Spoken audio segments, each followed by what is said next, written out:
નમસ્કાર, હું છું પ્રિયા અને તમે જોઈ રહ્યા છો જનતા કી જાણકારી ન્યૂઝ। નજર કરીએ આજના સમાચાર ઉપર। અબડાસા તાલુકાના મુખ્ય મથક નલિયામાં આજે ગણેશ ચતુર્થી ભવ્ય ઉજવણી કરવામાં આવી રહી છે। અબડાસા તાલુકાના મુખ્ય મથક નલિયામાં આજે ગણેશ ચતુર્થી ધમધૂમથી ઉજવણી કરવા જઈ રહ્યા છે। સિદ્ધિવિનાયક મિત્ર મંડળ દ્વારા સવારના ગણપતિ બાપ્પાની શોભાયાત્રા નીકળી હતી। ત્યાર પછી બાપ્પા સીતારામ મઢુલીમાં સ્થાપના કરવામાં આવી। ત્યારબાદ મહાઆરતીનું આયોજન કરવામાં આવ્યું હતું। સિદ્ધિવિનાયક યુવક મંડળ છેલ્લા 23 વર્ષથી ગણેશ મહોત્સવની ઉજવણી કરી રહ્યા છે, જેમાં આજે રાત્રે ફક્ત બહેનો માટે રાસોત્સવ આયોજન કરવામાં આવ્યું છે।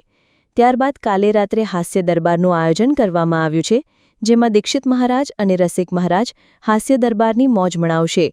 સ્ટોરી રમેશભાઈ ભાનુશાલી, નલિયા।